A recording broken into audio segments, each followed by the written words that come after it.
मैं जिस जगह से हूँ वहाँ आदमियों का करवा चौथ का व्रत करना बहुत असामान्य बात थी। कोशिश यही रहती है कि अगर ये व्रत कोई पति अपनी पत्नी के साथ करता है तो छिप छिप कर, और अगर किसी को पता चल जाए तो वो जोरू का गुलाम बन जाता है। हमारे यहाँ भी कुछ ऐसा ही हुआ। मेरी देवरानी और देवर पिछले 5 साल से करवा चौथ का व्रत कर रहे हैं।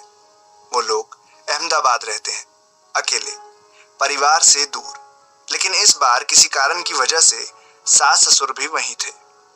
रितेश, मेरे देवर, सुबह से छिपते छिपाते व्रत न रखने का ढोंग कर रहे थे, लेकिन जैसे तैसे पता ही चल गया उनका भी व्रत है। अरे वाह रे, तू तो बड़ा पत्नीव्रता है रे, सासू माँ ने ताना मारते हुए कहा। बचपन में तो 1 मिनट भी भूख सहन नहीं होती थी तुझे, हमेशा सर पर आकर नाचने लगता, क्या बनाया आपने, चिढ़ाते हुए सासू माँ बोली। रितेश बिना कुछ कहे झेप गया। भव्या भी वहां से निकल ली। रितेश ने जो व्रत किया था जिसमें वो फल वगैरह लेता था, लेकिन भव्या ने बिना पानी व्रत किया था। सुबह उठी, घर का काम किया, अंश की देखरेख की, ससुर जी का खाना बनाया और फिर बाजार का कुछ काम करने चली गई। रितेश को साथ में चलने को कहा तो सासू माँ बीच में बोली, कहाँ जाएगा इतनी धूप में बेचारा, तुम ही कराओ भव्या बाजार का काम। भव्या चुपचाप चली गई। वापस आई तो सोचा थोड़ी देर आराम कर लेगी। शाम होते होते चक्कर जैसा लग रहा था। घर लौटी तो देखा अंश ने पूरा घर बिखेर रखा है और कुछ रिश्तेदार जो ससुर जी के गांव के थे आने वाले थे करवा चौथ के मौके पर। घर में घुसते ही पहले पूरा घर समेटा, फिर आने वाले मेहमानों के नाश्ते की तैयारी करने लगी। रितेश उसकी मदद करने किचन में घुसने लगा तो बोली, बेटा तू रहने दे, भूखा है ना सुबह से, आराम से इसी में बैठ जा। 7 बजते ही भव्या तैयार होने लगी। पूजा की सारी तैयारी की दोनों सास बहू ने साथ में, फिर पूजा की।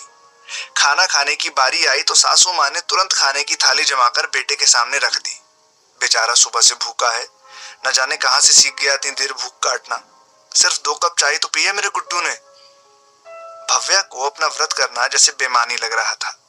बिना पानी पिए सुबह से दौड़ने वाली उस पतिव्रता का सूखा गला किसी का ध्यान नहीं खींच पाया। उसका थका हुआ चेहरा किसी से ये नहीं कहलवा पाया कि बेटा बैठ जा, चक्कर आ जाएंगे, तूने सुबह से कुछ नहीं खाया। रितेश का प्यार ही था जो उसे भूखे रहने की हिम्मत दिए हुए था। रितेश अपने माँ पापा को कुछ भी कहकर अपमान नहीं करना चाहता और ना ही भव्या ऐसा कुछ कहना चाहती थी। 1 घंटा भी बिना खाए रहने वाली भव्या पूरा दिन पानी के बिना कैसी रह गई होगी। लेकिन भूख का भी शायद अपना एक मापदंड होता होगा। बेटे को ज्यादा और बहू को कम लगती होगी। दाम्पत्य धर्म के मायने शायद अलग होते होंगे, पति के लिए अलग और पत्नी के लिए अलग। या यूं कह लो, हमारा सामाजिक ढांचा ही ऐसा बना हुआ है कि औरतों को मानव बनाया ही त्याग करने के लिए और पुरुषों का आधिपत्य स्वीकार करने के लिए, और मर्दों को इस सामाजिक सेवा का लाभ उठाने के लिए। उसने अपनी थाली खुद जमाई और खाना खा लिया। जब अंश को सुलाकर पूरे घर का काम खत्म कर सोने गई तो आंसू के मोती आंख में लिए चैन से रितेश के सीने पर अपना सर रखकर सो गई। और रितेश ने प्यार से अपना हाथ उसके सर पर फेर कर अपने चुप रहने की माफी मांग ली।